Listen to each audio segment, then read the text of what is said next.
Hey guys, it's Digital Sticks, and after all my other videos, let me make this really simple. This is more about me accepting the reality of the situation than anything changing. Um, if you want my recommendation for VR chat, or VR in general, just wholeheartedly, my simplest and most honest answer, the only endorsement I can actually make that I can feel good about you getting a hold of and seeing and experiencing what I hope you'll experience, is the Valve Index. That's it. That is not an elitist opinion. That is not because I'm have to have the best at everything. It's not because I'm rich and $1,000 is nothing to me. It's because it's the only headset that covers what I would recommend or desire to see in a headset that I could endorse with confidence and know that I was helping somebody out without long-winded, crazy details. If you read my comments trying to help people in situations, I give a lot of details. They're kind of necessary. It's negotiating poor choices to try to help somebody on a budget find something that they could probably work with. And that's not really my responsibility at this point. I mean, I don't, I liked it for a point, but I'm getting increasingly frustrated that it's not appreciated. People are not making, this is not going to get better. Consumers are not, in general, smart enough and responsible enough to encourage a proper landscape for VR technology going forward. So I digress. With all that said and done, there is not anything below an index that I could simply recommend and be confident that your experience is going to be what I was recommending.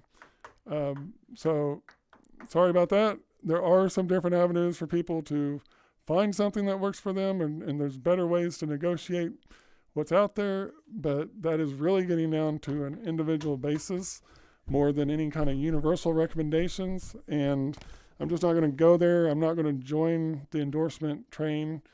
I'm not going to sit there and recommend something that's a total bogus product just because someone else has another expensive update that will make it usable.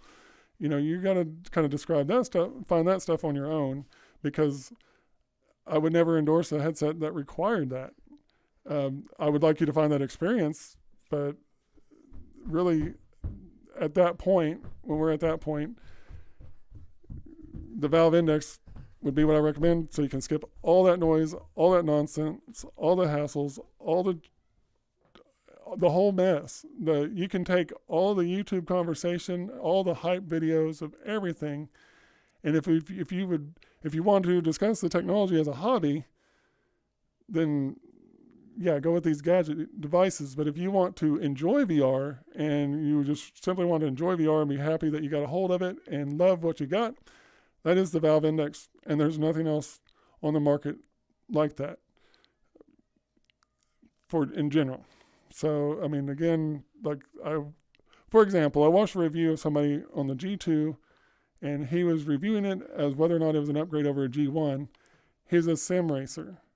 And in his review, he said, I might even check out some other VR experiences with this. So, yeah, that guy likes the G2, but he's a sim racer exclusively. Like, he's had VR headsets and never checked out standalone VR games.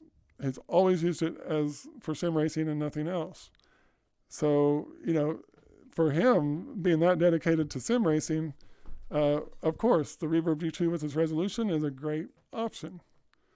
So there are exceptions like that. But generally, people asking for what headset to get, especially for me and my content, it's VR chat or VR in general. And with that, the only thing I can honestly recommend that I can feel confident is going to live up to that recommendation is the Valve Index. And if it's for VR chat, not only am I confident to recommend it, I'm confident you're going to love it and be glad you spent the money. Now, if you're just wanting VR in general, some people find it's not for them. So certainly for VR in general, the Index is the only kit I would recommend.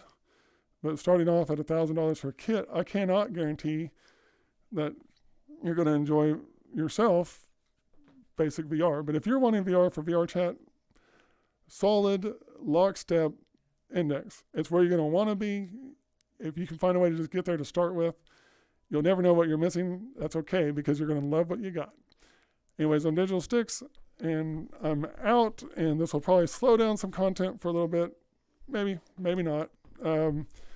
But either way, when it's all said and done, I'm arguing against the machine that's going to still be here. I'm arguing against the trend that's going to continue. And basically, we're not going to reason our way out of this. It's going to come down to some competitor coming into the market that's going to try to cash in on this void. I don't know if Valve will catch on and do something. They're kind of the last hope out of the existing manufacturers to actually do something about this. Otherwise, we're waiting to see if like the Deca gear actually comes to the market and actually delivers what it's supposed to deliver and truly measures up to and does it right. You know, like it's going to have all these features. It may really come to market with those features, but is its tracking going to be junk also when it's all said and done? We have to wait and see. But as it stands right now, if you want quality VR, you want VR, the only thing I recommend that I can be confident that you will agree with the recommendation and be happy you went that route is the Valve Index Kit out of brand new products.